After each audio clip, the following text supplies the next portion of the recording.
Dave McBride has just done something he's wanted to do for most of his life. He's flown a jet very fast on his own. Well, what can I say? I think the grin tells all. Absolutely fantastic. Absolutely fantastic.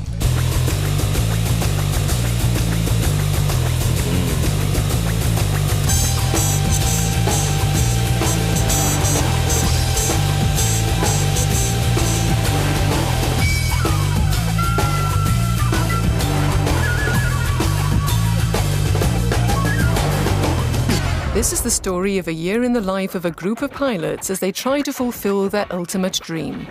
For the first time in 25 years, we've been allowed into RAF Valley on Anglesey to film the highs and lows of the fast jet pilots of tomorrow.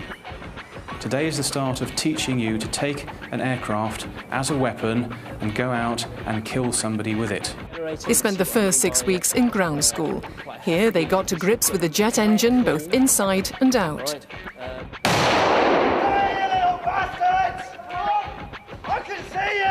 They were put through an exhausting 4-day exercise. They practiced survival skills at sea. They were examined on every inch of the Hawk T Mark I. Gentlemen, thank you very much. But it's now that the hard work really begins, and only the best will succeed.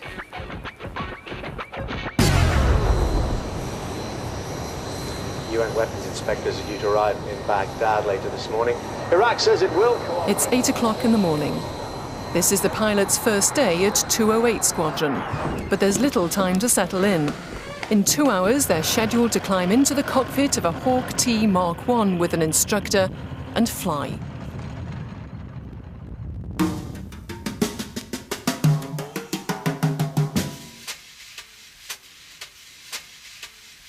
First up to fly is Dave McBride.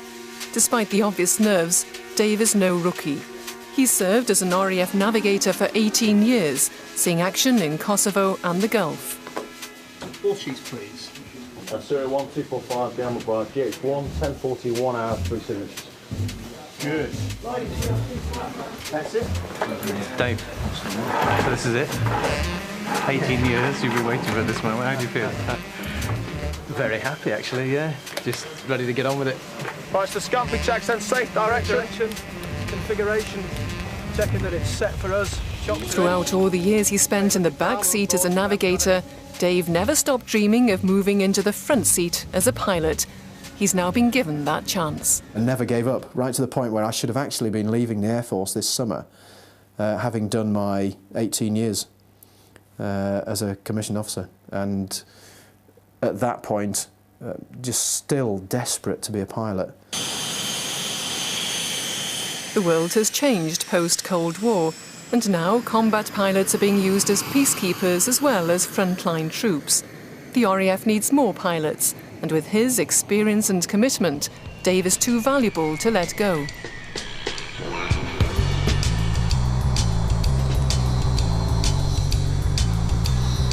.50, November the 25th, 2002. It's a moment that Dave McBride will never forget. He fulfills a childhood dream and flies his first jet.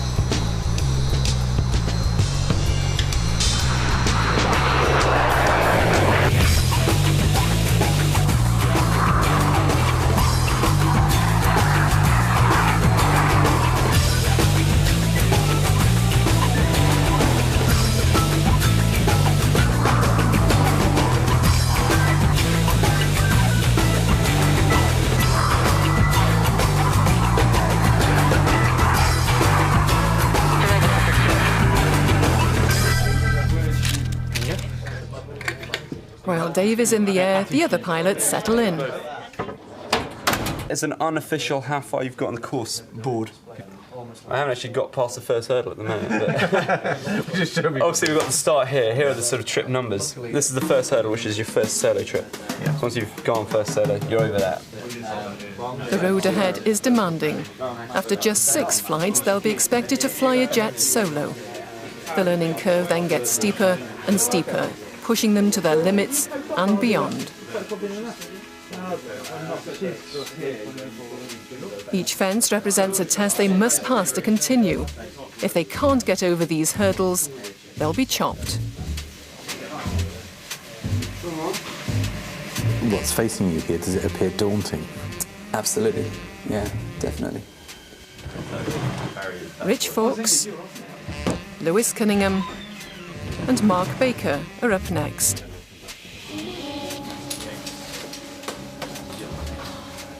Today, Mark's instructor is Jules Thurston. Jules is a creamie. She has only just finished the course at 208 herself. She did so well that she was creamed off and sent back as an instructor. What are you looking for from Mark today? Basically, all we're going to do is get him flying and just have a feel for the jet, and hopefully to get him landing it by the end of the sorting. Fingers crossed. That is the idea, yes. Yeah, I do, exactly. Nervous? A little bit. It's good to be a little bit nervous. Good luck. Yeah. See you later. Never be too complacent. Pilots describe themselves as being in their bubble before flying. They seem to cut themselves off, running and rerunning through the countless procedures and checks.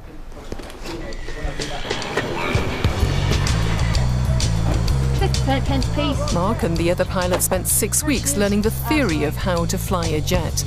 But nothing can prepare you for the real thing. I expect it to be fairly mind-blowing, exhilarating, I hope. I expect a lot to happen that I really won't have a clue about. But, hopefully we'll learn in the next few months. That should be good fun.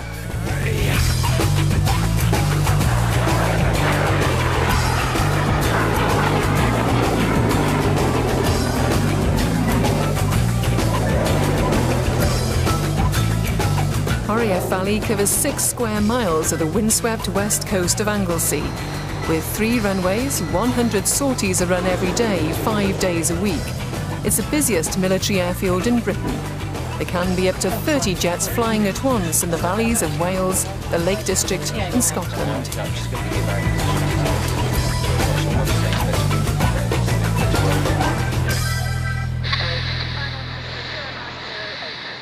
After spending an hour flying circuits around the airfield, squadron leader Dave McBride comes in to land. How was it? Oh, fantastic. It's the only way of describing it. Fantastic, and the circuits worked out okay as well. Although it's never over till you've won the debrief.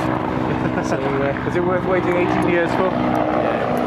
Yeah. The first trip in the front seat, look at the weather, just top quality. He was able to show me all the ground features as well, which is a bonus around here this time of year, I think. So, fantastic. There's only one thing on Dave's mind, and that's becoming a pilot. But there is a cost, not least for his wife and son back in Lincolnshire. During this year in Wales, he'll only see them at weekends. The travelling is the hard bit for me, and the short time at weekends because of the distance that I get to spend with them. But during the week, I'm so busy. It's studying for a test or learning new checks. It's hard. And I think it's probably harder for Sheena because she's the one that is on her own in the house through the week. And yeah, she finds it hard.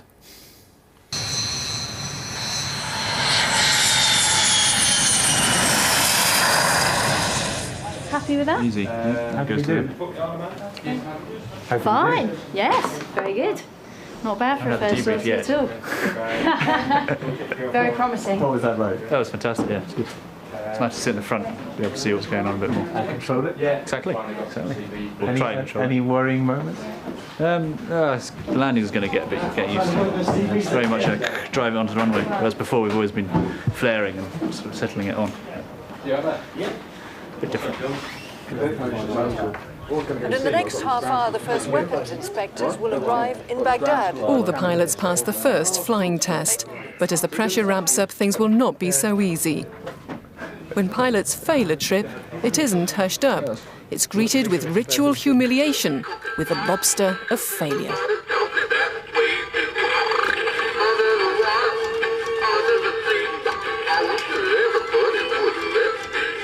Whenever somebody fails a trip, they go and press the button, it does its thing, and everybody through there hears the lobster, and they all come through to find out who's biffed a trip.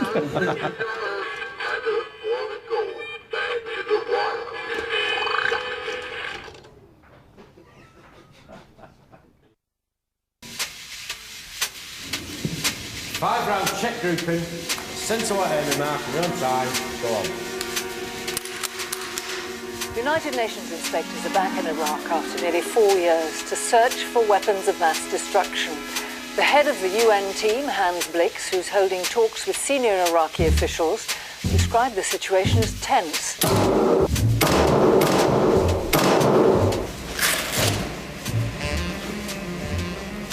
The state of the world at the moment, there's all kinds of unpleasant weaponry out there, and we need to know how to be able to operate in those environments. Well, indeed, I mean, Hans Blix has just arrived now in Baghdad. That's right, yeah. Looking for this stuff. So does that concentrate your mind? It does, certainly. Certainly. I mean, because we're going to be flying aeroplanes over countries where they're manufacturing these things, I mean, the aircraft itself has its own systems to defend us against it. But when we're back at our home base, if it were to come under some kind of chemical attack, then everyone needs to have the same level of skills to operate in those environments. All RAF personnel, from the people who sort the wages to the people who actually fly, are trained to use the SA-80 assault rifle. A crucial part of the training is to know how to survive a chemical and biological attack. We go into the CS gas respirator training facility just to see what it would be like to be operating in a gas environment. Is that pleasant? No.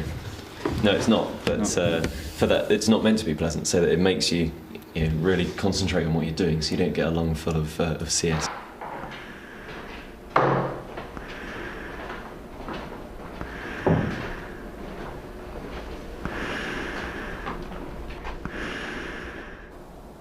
What we need to do is carry out immediate decontamination of the chemical environment. Carry on.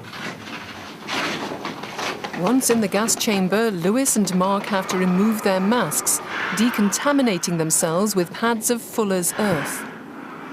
Even though the pilots screw up their eyes and hold their breath, as soon as their masks are off, the gas attacks moisture inside their nostrils, their ears, and even the sweat on their skin.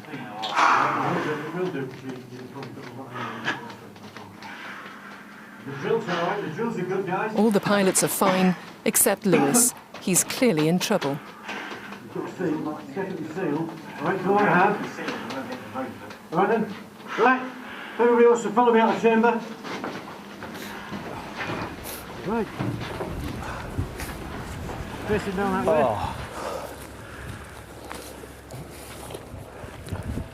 Get a big gulp of it. Yes, really it was. Don't rub your eyes, right? So let the fresh air go in, face into the wind. Let the fresh air rub it down. You come down here. Can you talk to us? Yeah. Yeah, what happened? I just got a face full of the stuff. Right, I'm going to go back in again. I didn't have enough breath left to breathe out and fully purge the inside of the respirator.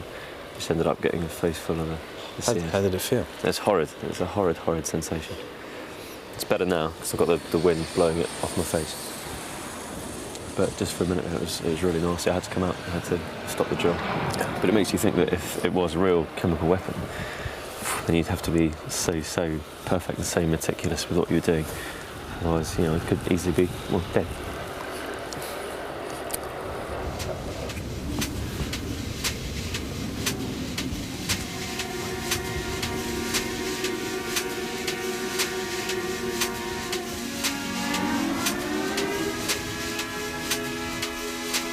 Despite the effects of the CS gas, that evening Lewis has another simulator sortie to pass.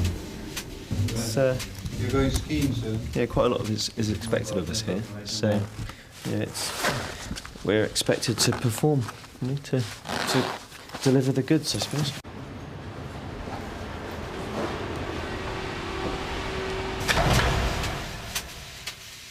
Every combat pilot on the front line has been trained at RAF Valley.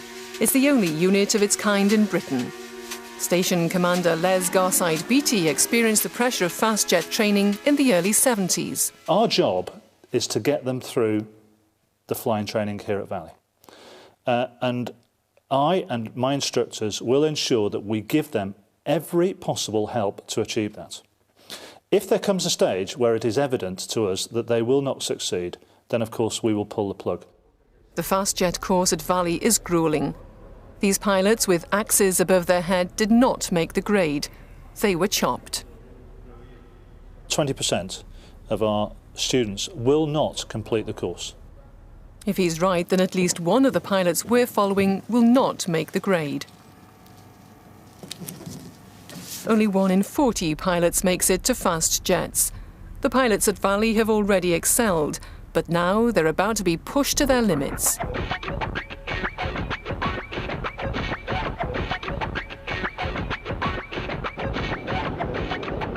Two weeks later, the pilots are facing their first solo flight, the first crucial test of their abilities. Is failure something you consider on this course? Every stage you get to, it's something that crosses your mind because every trip is a potential fail. No, it's not something I dwell on. You know, I'm not saying I'm infallible and it won't happen, but don't think about it. Nobody's immune, nobody's invincible. You've got to be a person that thrives under assessment and tests because every fly is a test. There's always lots of banter about getting chopped, as we say. It's not something you want to relish. Flying solo is a huge psychological barrier. A pilot further up the course was chopped just a few days ago. Lewis Cunningham is in no doubt that he must perform well today.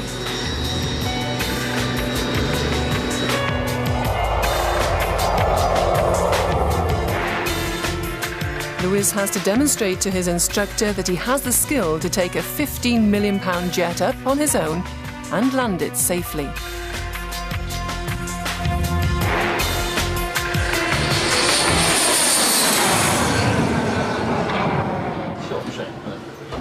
The sortie did not go well. Lewis fails the trip. His circuits weren't good enough and his landings were poor.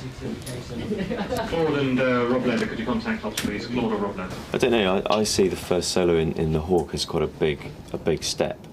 And to be deemed to be not good enough. And the instructor's right, because I wouldn't have sent myself for solo flying after that. It is, yeah, it comes quite hard, it is a bit of a blow. We're training them to have a lot of confidence in what they do.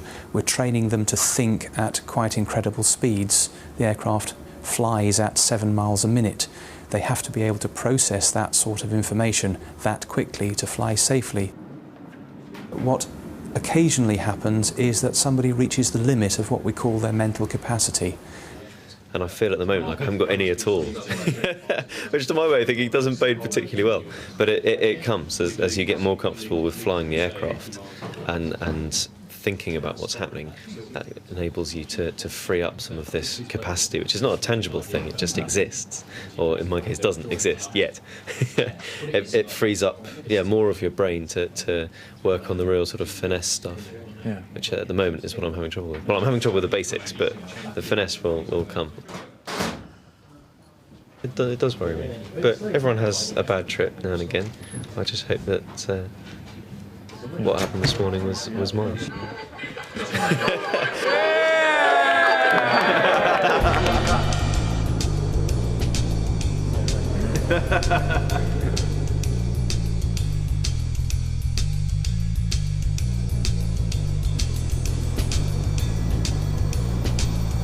The first flight of the day is known as the weather ship. It's sent off to assess the approaching weather conditions.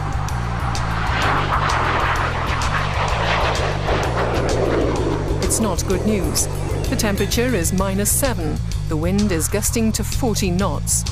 For the pilots to go solo, they need near-perfect weather conditions. But this is Anglesey in December. There's no chance for Lewis to redeem himself today. Or the next day, too much cloud.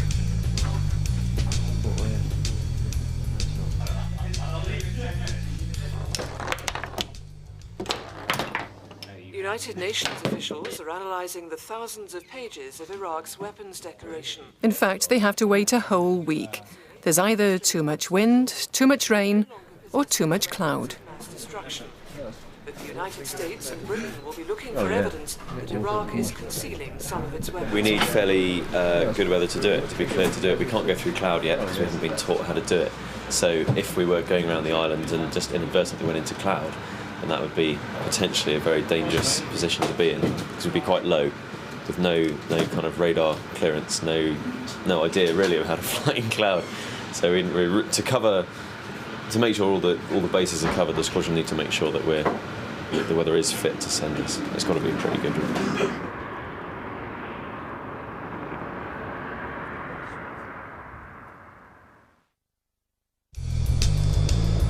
Defence officials here have confirmed that the government is taking a number of contingency measures to prepare forces for possible assault in Iraq. It's the first morning of perfect weather on Anglesey for 8 frustrating days. And Lewis flies a good sortie. The commanding officer of 208 Squadron is happy for him to fly solo. Right, Lewis, your first solo. Okay, good sortie that you did this morning. The aim now is to go off and do that on your own. Okay, a big step, first sortie in a fast jet, but the most important thing is that you display the same level of professionalism on your own as you do when you're with me as an instructor. Last point, it's your first solo. Enjoy it. Okay? Try my best. Thanks very much, sir. How are you feeling? Nervous, but quite excited. It's going to be good. How long will you be up in the air for? I'm authorised to fly for half an hour. So won't go far over that, I should think. So it's been quite a few years leading up to this moment, I guess, really? Yeah, I guess so. I see this as quite a major step, really. I mean, I've flown solo in other aeroplanes before, but first time up in a fast jet. It's a whole different kettle of fish, really, from anything else I've done. So, yeah, big moment. Also flying solo for the first time today is 23-year-old Richard Fawkes. So 8 days of waiting, finally here. 23 and a half years of waiting. Yeah, definitely. It's been quite frustrating sitting on the ground, seeing all this cloud come over, all the high winds and all that. So it's nice to actually get a go at it at last. Jump at that hurdle. Right, guys, I've let the engineers know you're walking. All the details are on the board with Phase 5. It's a lovely day, and you've seen the weather conditions this morning already. There's nothing else I need to tell you. Have a safe and enjoyable sortie.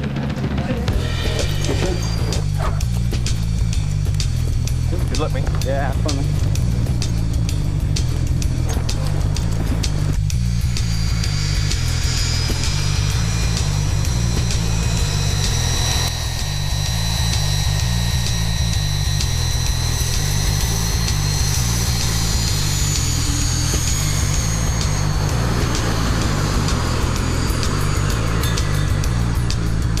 Lewis and Rich's progress will be monitored in the control tower by flight instructor Nick Cogley.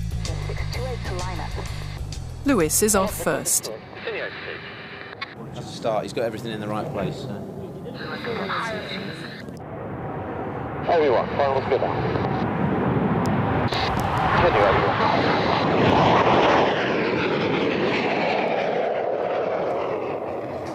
Good. That's one up. Yeah, that was fine, yeah. No problem. Rich takes off next.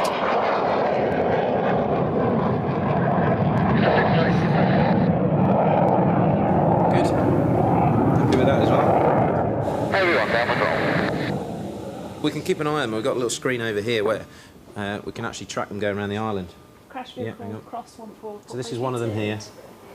Up to you, one ahead. Yeah, and the other chin. Just coming around the back along the Menai Straits.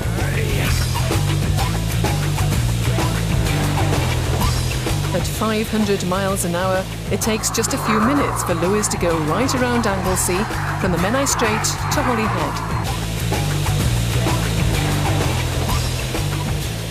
They'll obviously get priority for about 2 or 3 circuits, just so they can practice what they've learned already.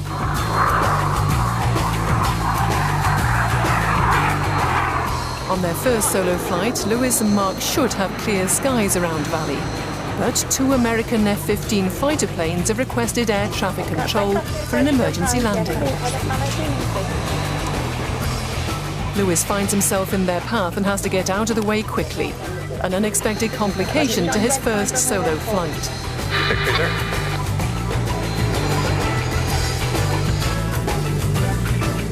Lewis and Richard land safely, as do the Americans.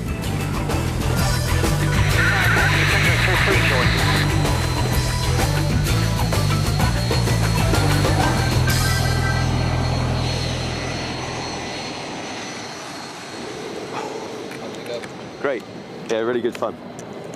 Really enjoyed that. Sorry? Worth the wait? Oh, definitely, yeah. Definitely. It was really, really awesome. It's what I've been waiting for ages. Pretty special, still. But the weirdest thing was watching Lewis taxiing out. They didn't seem that different to me because I can't usually see the instructor in the back anyway. But seeing Lewis taxi out in front of me onto the runway, you know, it's just him in the front seat. We sort of known him for quite a long time. Flying off in a jet just seemed all wrong. Made it back alive. That's the important bit. There'll be some drinks in the bar. It's fair to say, I think. Later that day, and not to be outdone, Dave McBride also flies solo for the first time. It was quite strange. It felt normal to take off and then took off, and it was only when I got down the Menai over the top of Bangor, and all of a sudden it was, I'm doing this on my own. I'm at 350 knots, and there's Bangor, you can see for miles, snow on Snowdon, just unbelievable. And then back in for circuits, and funny old thing, the circuits were the best ones I've done all day. No instructor in the back, so I haven't got the extra pressure, but oh God, 18 years waiting for that, and it's just something else, absolutely top. Right, welcome everybody to the Victor 72 Solo Certificate presentation. Blue and yellow being the squadron colour, we mix something that looks and tastes suitably horrific to mark this momentous occasion, flying solo. Or something like that. The Solo Barrel, a party to celebrate with those who've completed their first solo flight. Every frontline fighter pilot has drunk from this tankard after flying solo for the first time at Valley. What they've achieved here must not be underestimated. To have flown a fast jet on your own for the first time is a huge leap in confidence. They're better pilots the trip after just because they've done it.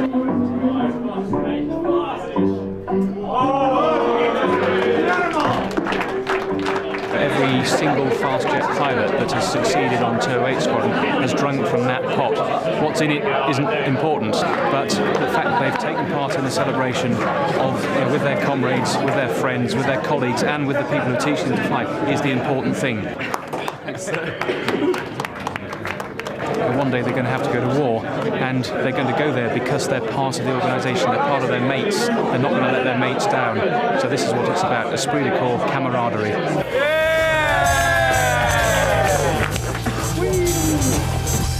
The pilots are over their first hurdle, but ahead of them lies months of mounting pressure, unremitting scrutiny, and the constant threat of the lobster of failure. Next on Combat Pilot, the problems mount for Lewis. We meet an engineer with a passion for propulsion. The Red Arrows come to Valley. And anti-war protesters break into the base.